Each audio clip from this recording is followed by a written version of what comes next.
What's up, y'all? I hope you're well. We're here for our weekend reflection message. This is the summer solstice. Yay. So I sat outside for a long time reading, and I went on a long walk and tried to appreciate the long day. So it was nice. My favorite time of year is this time of year when the days are really long. And it's so funny because I just was prompted to open Instagram this afternoon for just like, I was just compelled to do so. And I asked myself, like, am I just doing this out of compulsion, like out of habit, or is there a reason, something I'm supposed to see? And the first thing that loaded in the feed was this post about how Jewish people celebrate the solstice. And their question was like, what is the Jewish association with summer solstice? And it was like, is it big celebrations? And it was like, actually, no, it's this very, like, the Hebrew women used to like cry at the foot of these fertility idols because it was like the passing, they were like crying over missed opportunity. Like the end of it's like, this is the longest day of the summer and they're only going to get shorter from here. I'm like, it's only going to get worse from here. No, but that's so funny because I always feel that way about the solstice. I'm always so excited that it's the solstice, but I'm always like, oh no, like, has it come and gone so fast? Or like long days, you feel like, oh my gosh, I didn't appreciate them enough. I didn't spend enough time outside. And so I always feel this little bit of bittersweetness on the solstice. And it's so funny because when I read that, I was like, that makes so much sense. Like, it's so genetic sometimes. But yeah, so I just thought that was so interesting that instinctually I always feel the same way on the solstice. It's like, oh gosh, I don't want the days to get shorter. I wish they were long all year long. Anywho. So today we are just basically, our reflection message usually is a nice little summation of the lessons that we've been picking up through the week. From the Radiant Sun Oracle, we have Devotion, which is Saturn in Libra, followed by Status, which is Jupiter in Taurus, and Lust, which is Venus in Aries.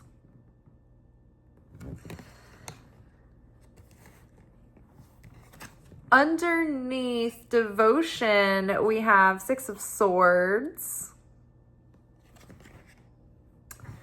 Underneath Status, we have Knight of Cups. And underneath Lust, we have the Magician. I'm going to pause and let you guys hear the audio and look at the cards laid out, and then we will be back to talk about them. We're ending the week having made some progress in the realms of our past patterning, breaking through indecision and owning more of our discernment. This newfound sovereignty is helping us overcome a former wishy-washiness in our nature that was keeping us stuck. This may have been rooted in an early childhood mechanism of people-pleasing as a means of self-preservation. However, this defense mechanism has severed us from our true self, and part of the reunification with that true self is finding our voice again. Reconnecting to our connection to truth, not someone else's. So let me say that again. Reconnecting to our own connection to truth and not someone else's. And in that way, to truly serve God in the way that only each uniquely can. We have to become our own authority, not looking to others to be that for us. Understanding that our only true authority is God, and we build that connection directly. We cannot look to someone else for this. Your dad's secretary can't strengthen your connection with your dad by being his intermediary. Doing all the calling, planning, gift shopping, she's the one giving herself to the relationship, not him.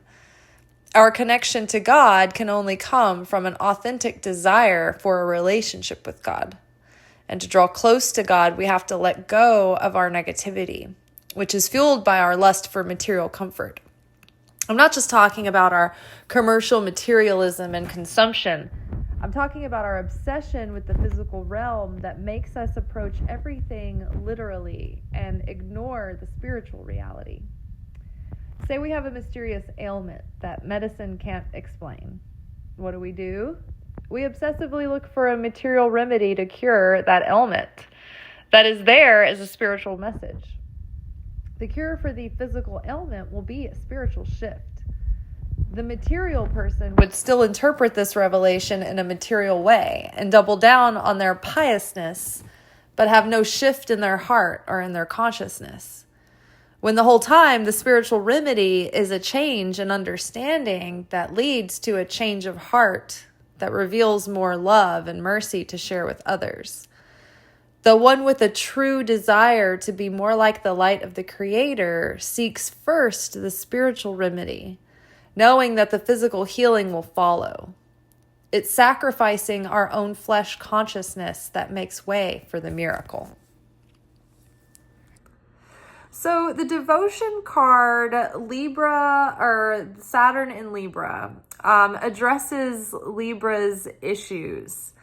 Libra's issues are to be very diplomatic and really weigh out the pros and cons of the situation, and be really harmonious and fair. But that gone to the dark side ends up looking like someone who's just frozen all the time and can't really make a definitive stance, taking a definitive stance on something. They can't stand for anything. They can't speak up or use their voice because they're always like, they can't be decisive. It's hard to choose. It's hard to make a decision because they can see both sides, and it's like they can't make just take the hit and make a judgment call and own their choice.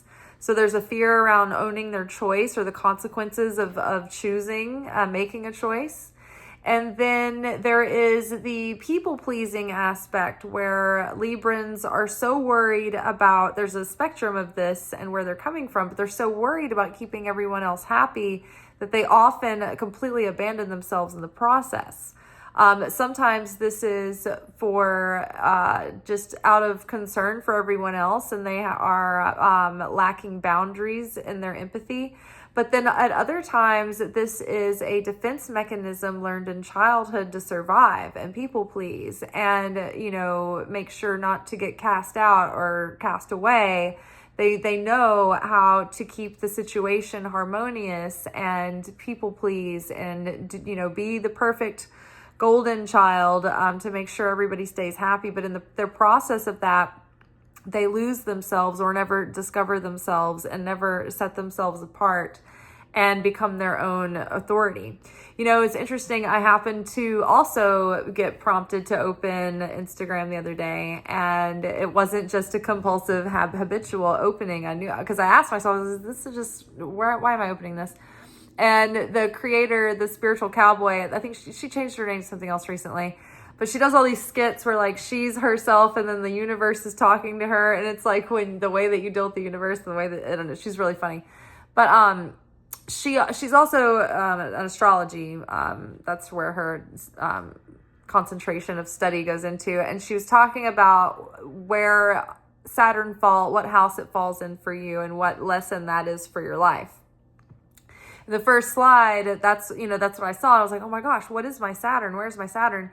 My Saturn's in the first house. And that was the first slide that was in. It was like Saturn's in your first house. And for me, it's so funny because my first house also straddles Libra and Scorpio. And so I'm a Libra rising.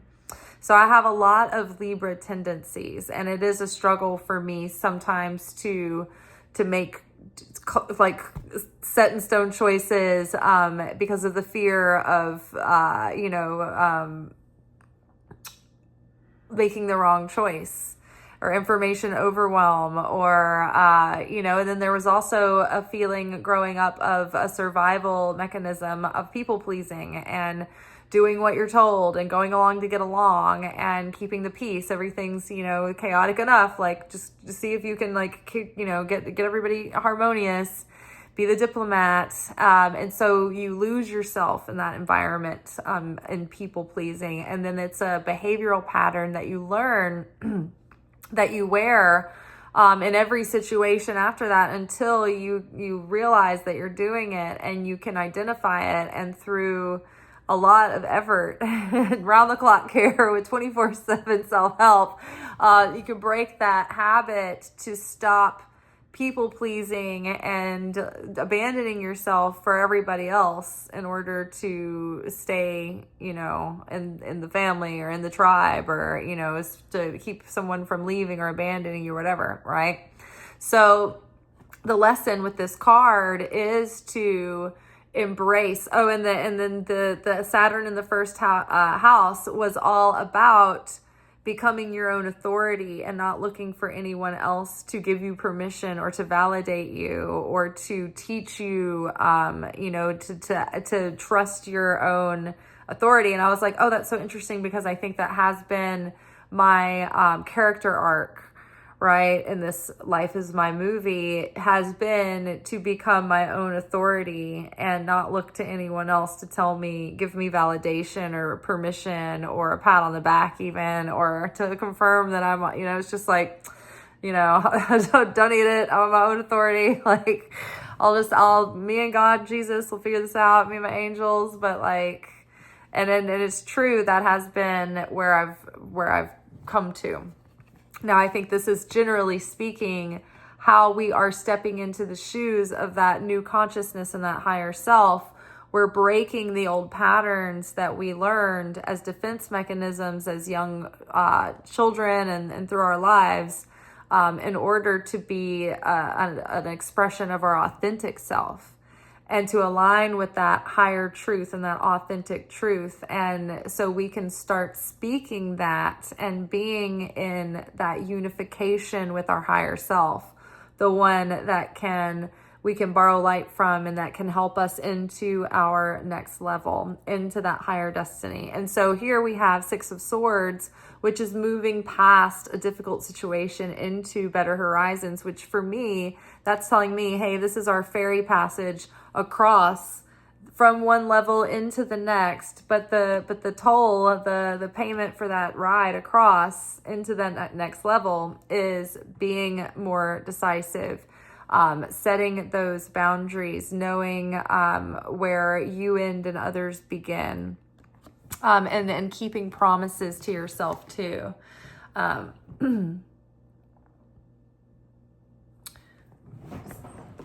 feel like that I wrote a note down for this one.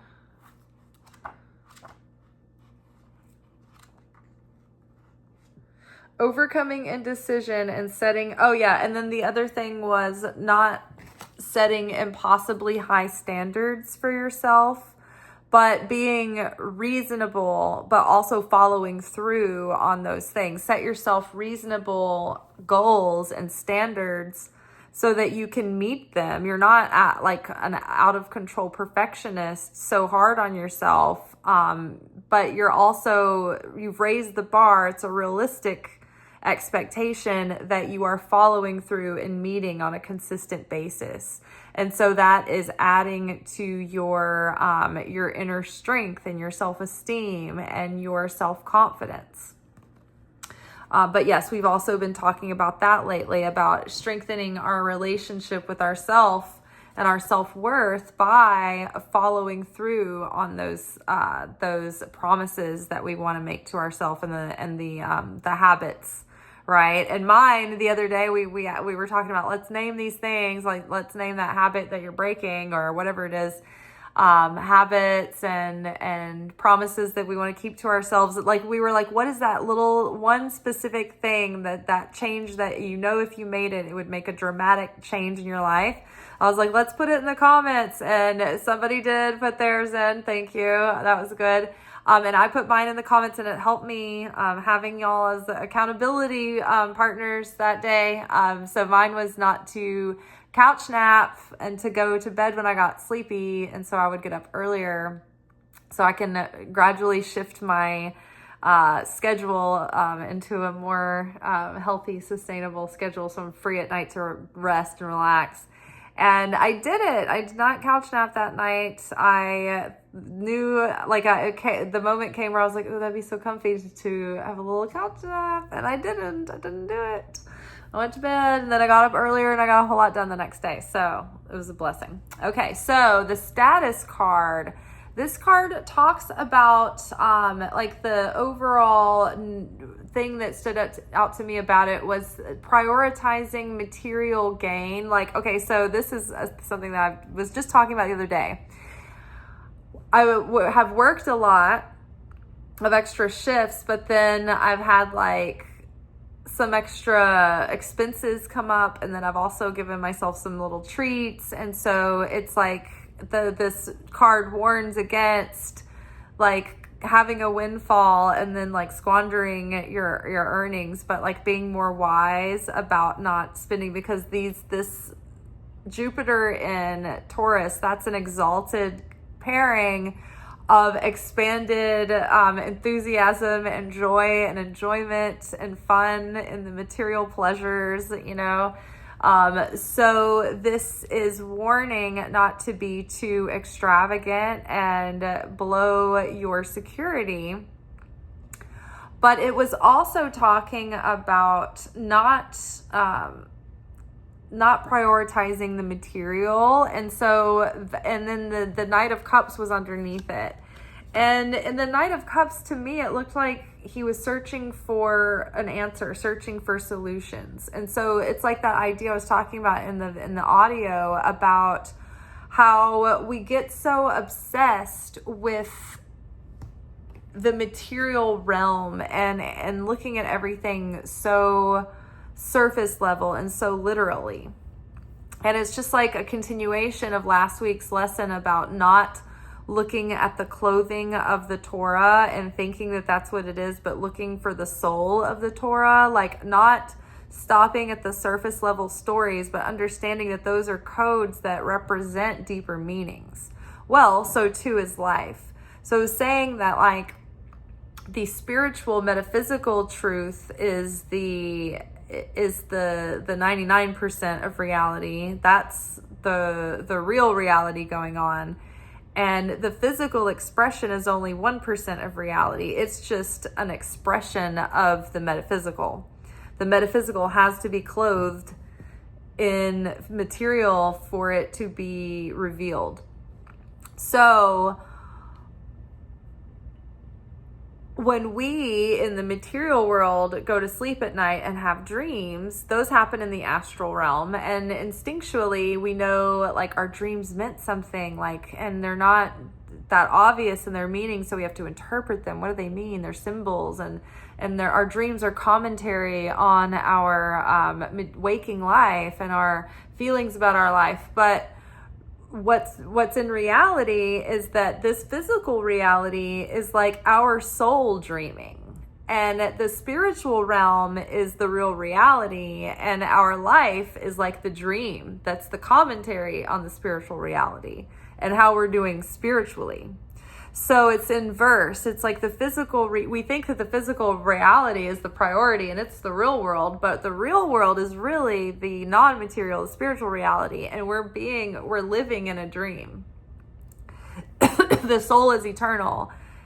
When we wake up from the sleep, like the physical world, this is our sleep, you know, and then we wake up to the real world of eternity when we take off these clothing, when we take off our little night jammies here and our physicality.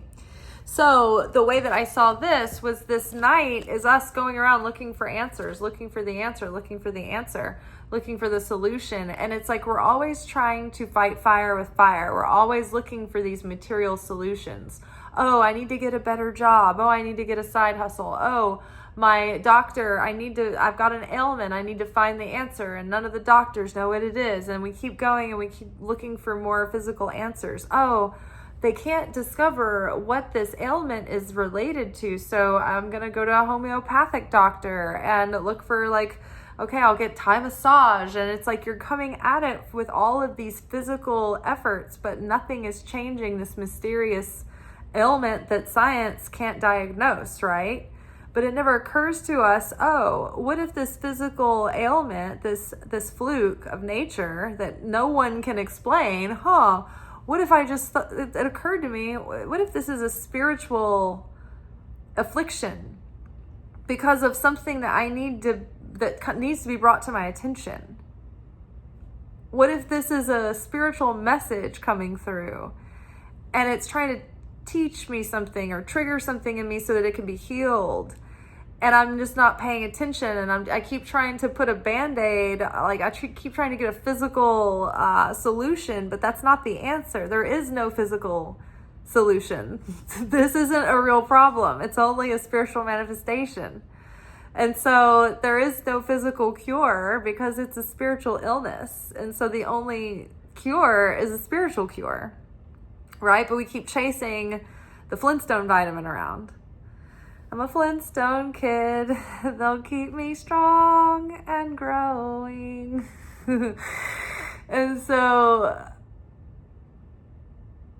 what happens is that finally one day, if we're lucky, if we're blessed, we put it together and we're like, oh, this is about my negativity towards that person, that I keep talking about them and I keep venting about it, but I'm venting about it obsessively to everyone. And then like, this is directly connected. Like if we had, so like very high souls have what's called direct supervision of the creator. And when they do a bad, they get a slap on the wrist with the ruler immediately. But the average person, there's more space and time between cause and effect. And it's the trick of the opponent to keep us thinking that our actions don't have consequences, or they keep us from actually connecting the actions with consequences. So if we had mouth blisters that broke out immediately every time we did evil tongue, then we would know, oh, that was evil tongue. That's the effect it's having on me. I better not do that. And it would be so much easier to train ourselves to recognize evil tongue before it even strikes, and stop it, nip it in the bud before it comes out, right? And then we'd be like, oh, I better stop evil eyeing, because that evil eyeing leads to evil tongue, right? And so you get direct supervision from the creator. It means that you immediately get reprimanded for your negative actions, because the creator, once you're a righteous high soul, the creator doesn't want you going and getting distracted in the wrong direction. Oh, you're helping push the needle forward for humanity. We need you. We don't want you going through a process of chaos. You've got to be, feeling good and continuing to reveal light. So the creator in mercy tries to, give us a rigid punishment for something small, so we don't snowball into, a downward spiral of like falling off the wagon, getting hookers and, all that stuff, and gambling again. Oh, my loan shark has busted my kneecaps. We can't go that route, right? We can't go into a downward spiral of degradation and debauchery. We have to continue on the good path, right? So we get, maybe a more severe punishment than we think is like fair for the offense, and that's for our own good. So the knight here, is like, kind of caught up. And like, so sometimes like the knight of cups is like theatrical and like, gets a little bit of illusion, and it gets distracted and caught up in the theater of it all, right? So too, we're caught up in this theater. We're distracted by all the physicality going on. We don't see the real depth of what's happening. And that's why we go looking for these physical solutions, and to continually look for something that doesn't work. Like, how many people have you met who struggle with like a digestion issue that like they can't find the answer to, or like a weight problem, and they've really honestly tried everything, and it's like when they, learn to value themselves and like love themselves in a certain way, it's like, then it's like all of a sudden, like the weight drops off. Like I had this happen to me, like when, long story, but I had like a miraculous like weight loss thing. It was totally spiritually related. It was crazy. And same for me, like it wasn't like a change of diet or change of exercise. Like I was doing all the right, basically the right things or whatever. So I see this happen. I've seen it happen. And I've experienced it myself. But if there's something that keeps ailing you in your life and you feel like you've come at it from all of the reasonable topical solutions, maybe start searching yourself for what is ailing you spiritually, right? And then maybe address that issue that is the elephant in your spiritual room and see if those other things start to improve. And then here we have the lust card, Libra, Venus in Libra, and with the Magician. And so as we change our darkness into light, as we are able to like gain self-control over our animalistic urges and our survival instincts and our reflexive responses to life, and our lust for material comforts. And that's not just literal, gaining, like consuming and buying and materialism, but all of the ways that we obsess over material control and material security and material guarantees and logic and reason. It's like we rely on all those things. And it feeds our animalistic craving for material reinforcement, right? Food, water, shelter. My physical body is preserved, comforted, and enlivened.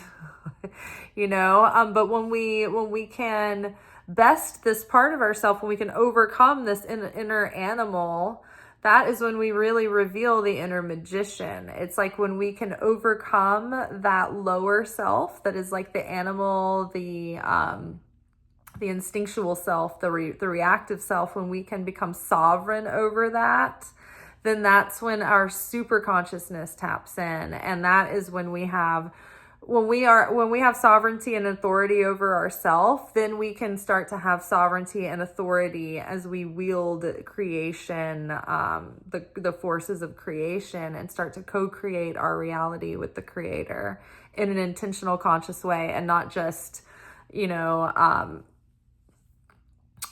ricocheting off of things like a ping pong or like a pinball, right?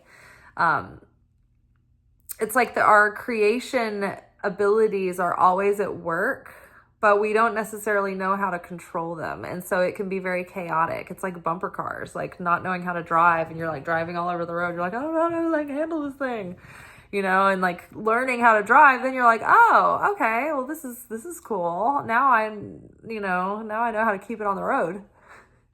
That's what our manifestation abilities are like. So I think we're honing those in.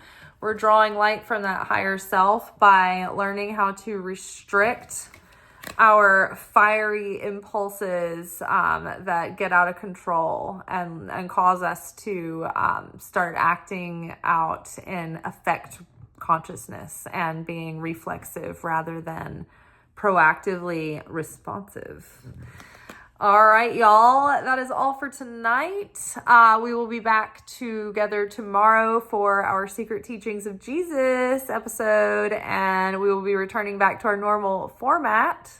I don't know what portion we will be talking about, but last week I did just an unusual experiment where all of the teachings that I was taking in through the week kept commenting and playing on and off of the ideas that were coming through in Saturday night's video. It was so crazy. Like after that, I was like, oh my gosh, this video is like basically like an expansion of the things that I was dancing around in that video.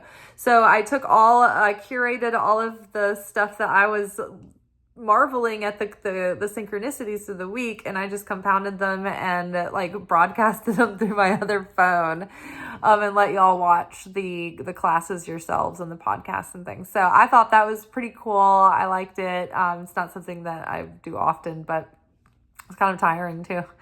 But I don't know, something different, and it gave you a chance to sample the teachings and teachers of the Kabbalah Center, and hopefully get you connected with some of those podcasts if you're interested in studying some of the things that I study through some of the teachers that I study through. So, all right, y'all, that is all for tonight. Much love and peace and Shabbat Shalom. All right, ciao.